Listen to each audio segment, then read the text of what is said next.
The Island of the Dolls. Around 50 years ago, a reclusive Mexican artist named Julian Santana Barrera decided to relocate to an abandoned island on Lake Texuelo in the Xochimilco woods just outside Mexico City. However, after only a few days there, he discovered a young girl floating in the canal, and despite his best efforts to save her, she sadly drowned. Barrera was racked with guilt, so he hung a doll from a tree as a mark of respect. Because, what better way to commemorate a tragic young girl than by hammering a nail through a toy doll's face? But soon, Barrera began to hear footsteps in the night, along with the haunting screams of a young woman. He was convinced the girl had possessed the doll he had hung from the tree, so he decided to placate her by hanging more and more and more. Many of the dolls he used were found in the trash, and so many were hideously deformed. Yet, this is part of the reason this formerly abandoned wood is now hugely popular with tourists, many of whom claim to hear eerie whispers from these old woodland dolls. What are you doing? You, stop looking up my skirt, pervert. Oh, and as a spooky addendum to this story, 40 years after Julian Santana Barrera found the little girl in the canal, he too was found dead, drowned in the same spot with no explanation. Number 4. American Tunnel. Often called Canada's most haunted place, the Marathon Tunnel near Thorold, Ontario, comprises over 700 feet of pure dark terror. The entrance is now bricked up thanks to the number of drunken teenagers breaking into the structurally unsafe tunnel as a place to bone and get high. But when it was operational, Marathon was the site for a string of horrifying accidents. 107 men died during the construction of the tunnel and the nearby canal, but the most shocking incident came in 1903 when 2 steam locomotives crashed inside the Marathon. Despite only running at grandma-friendly 22 miles an hour, both drivers were brutally maimed. One died at the scene after being minced up into the mangled wreckage of the train's boiler. With rescuers trying so hard to free him, they actually pulled his legs clean off. I say clean, it probably wasn't very clean at all.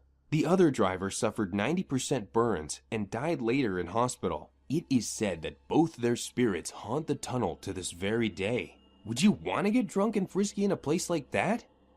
Number 3. Danvers State Hospital.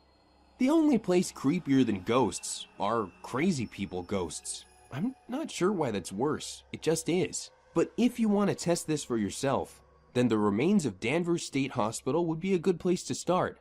This Massachusetts facility was famously the inspiration for H.P. Lovecraft's Arkham Sanatorium, and its Gothic design must prove particularly unsettling for the mentally ill people who resided here.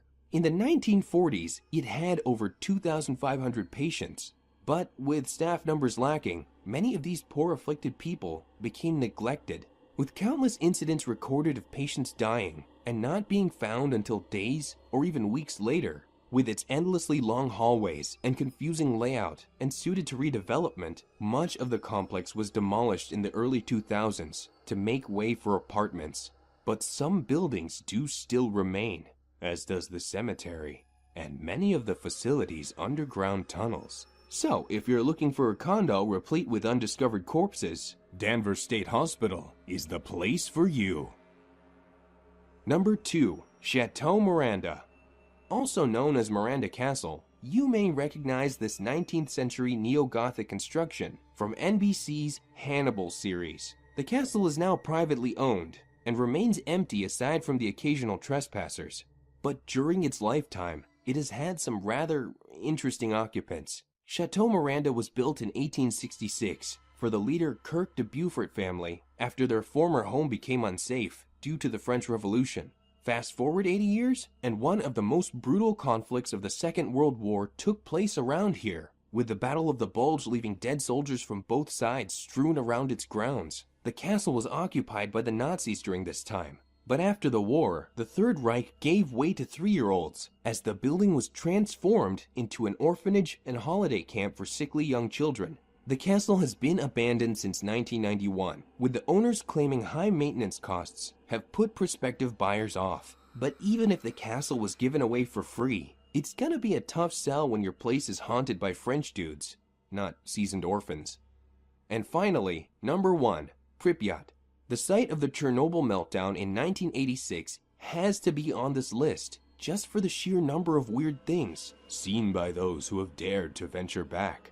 Once home to nearly 50,000 people, Pripyat today stands empty due to the high levels of radiation caused by the disaster, and won't be habitable by humans for another 20,000 years. Many families were forced to flee their homes with no time to collect their possessions, and visitors to the site have described these fully furnished homes as an eerie snapshot of the Soviet world of 30 years past. But in the absence of humans, it is the animals who have taken over, with wild boar, wolves, and deer thriving in the abandoned ruins of the town. From recent photographs, the whole thing looks like a scene from a Ridley Scott reboot of Jumanji. But amongst the cute creatures and pretty flowers looks sinister possibility. Some tourists have spotted beasts and blooms looking and behaving very strangely indeed, due to the radiation-based deformities, which has convinced me that one day in this post-apocalyptic nature reserve, someone's gonna run into a whole mess of death claws, probably while searching a desk drawer for